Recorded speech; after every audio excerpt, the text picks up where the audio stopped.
Hi, my name is Clay Mitcham. Like you know, I'm one of the 2 assistant principals here at CEHAM. I'm going to talk a little bit today about professional learning communities, or PLCs. One of the big things in education in the past few years, especially, that if you read much of the professional writings in education, you'll see a lot about PLCs, what they are, how they're being used. So I'm just going to talk a little bit about the initial stages of a PLC. Now, once you get a full-blown PLC community, at least in our school system, all of the schools come together, principals, teachers, interventionists, and talk about how they approach different ideas.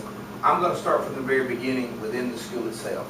How do we develop in our school what we want to be with our PLC? So I'm going to look at this as an inside the school thing.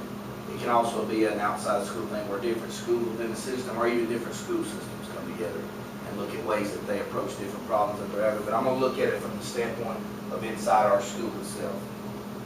The first thing that you're going to have with the PLC is what I call the initiation of the plan. You're going to gather infos from the teachers about what is the main interference with student learning, meaning we're going to talk amongst ourselves at faculty meetings, at small groups, in your team meetings. What do you feel like is the main problem with students at our school? One problem, I mean, interference in learning. Do we feel like as a whole the biggest problem is, for instance, in reading? Comprehension. When you're with the lower schools, K through 4, of course we're 5th and 6th, but in the K through 4 schools, a lot of times early on, kindergarten, 1st, 2nd grade, problem might be reading fluency. So the first thing we talk is the teachers and administrators come together in a school and then decide as a whole, what do we feel like is our biggest interference with our students in our school? Of course, it's normally going to be a list of things, but with PLCs, you usually want to try to narrow that down to 1 or 2 things. What are the 1 or 2 most important things at our school that we think is the biggest interference for our students with their learning?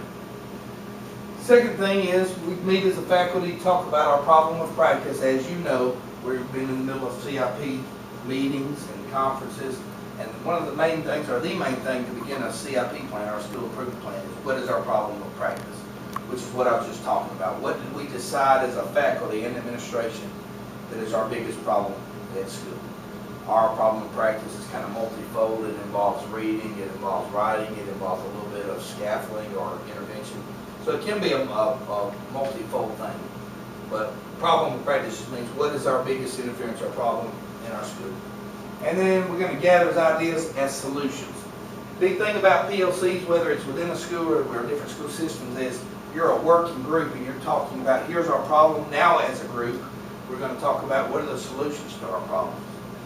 Ms. Woodrow, for instance, is a specialist in intervention. So if we have a problem with a student with computational fluency, for instance, first thing we're going to do is go to someone like Ms. Woodrow and say, Ms. Woodrow, what's the best approach for us to take with the student? Where do we need to put this student with intervention? So it's a group effort of coming up with a problem. It's also a group effort of coming up with as many solutions as you can come up with. The next stage is going to be research. Now, this doesn't necessarily always have to be. It can be that schools or school systems research that problem. What's the literature in professional writing say about this problem? What's traditionally been the way that schools or school systems have approached this problem? Normally, you will put teachers into teams so that one person's not doing all the work. This team look at what's been the best practices for approaching computational fluency. This team look at what's been done if the student's biggest problem is math application.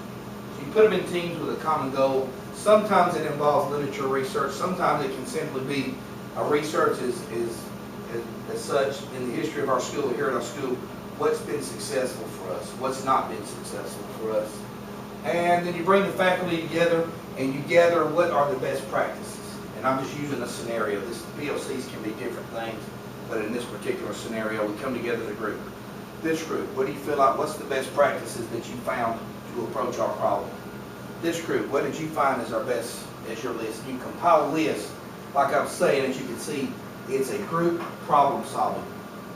The PLC is not necessarily we got to come together and solve a problem in this day. Most of the time it's an ongoing thing throughout the year. It can be throughout several years. It can involve a book study. This book study is about instructional rounds. Let's talk this year about what is the way that we can improve not only what we see in instructional rounds, how can we improve the process of instructional rounds. So it can be a book study, it can be a problem in your school, but it's a group effort coming together with group problem and coming up with a group solution. Professional development. that's a big key to what I was just talking about. Different types of professional development. Again, we're presenting this as though the PLCs within our own school. One of the things that I've seen done, or that you'll see in research, is that you can set up for teachers to observe other schools. We've done that in our school system in the past 2 years. Our English teachers, our science teachers, our math teachers have gone to the middle school, to the high school, to see how they teach their standards, what strategies do they have for certain standards. They've come to our school and observed us. So our teachers, you guys, especially you content specialists, you've done this already. That's a form of PLC, what we call our instructional round. That's a type of PLC because you're learning and teaching each other within the school or within different schools. You can allow lead teachers to attend PLCs at neighboring schools. Sometimes, like I said, it can be outside of the school system. We've had teachers come to our school from outside of Oxford City School System. We want to look at how you go about the big thing here at CHAN, as y'all know, this was in place before I got here, is the success we've had with our math intervention. We've had other school systems say, we want to come observe, how did you go about developing that? What's the criteria for how do you put the students in those classes? That's part of a PLC, schools learning from others. Now the next step would be to come together with those school systems.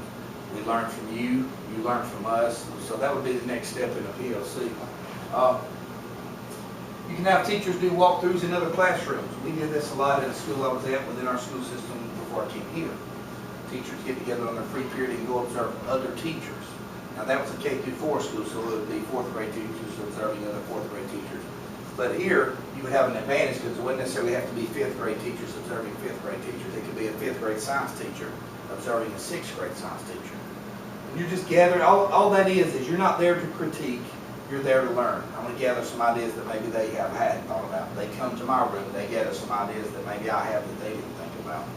So all those things, it's an ongoing learning process, and as I said, we're in the middle of PLC in our school system as we are every year right now.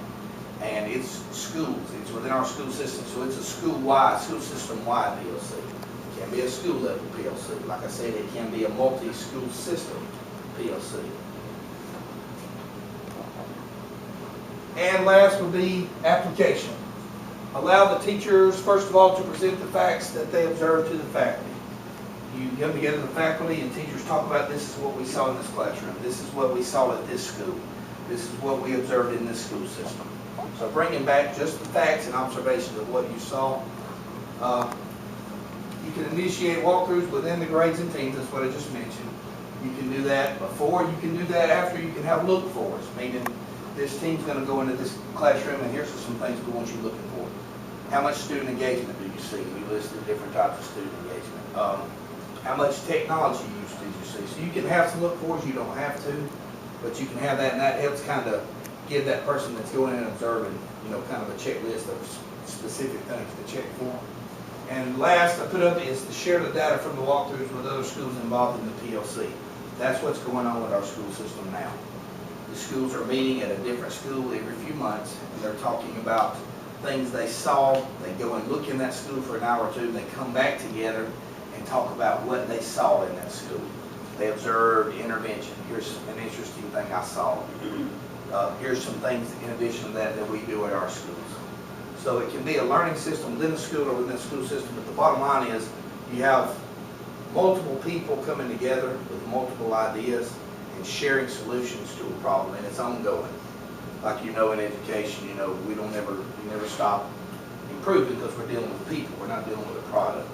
So you've always got something that's an issue that you want to address, something that you want to improve on. And like we'll say goes, two heads are better than one. The more people you can pull together and gather ideas from.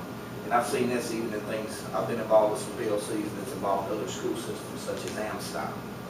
And you learn a lot from other schools, that some things you didn't think about, they learn a lot from you. Yeah, I didn't think about doing it that way. So it's a really good learning process. The most important thing to remember with PLCs is what I just said.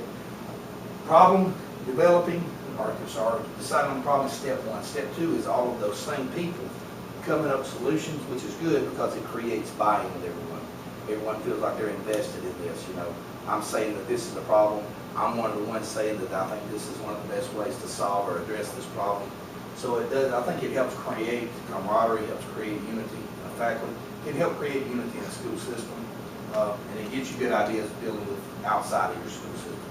So I appreciate your time today. Thank you for coming.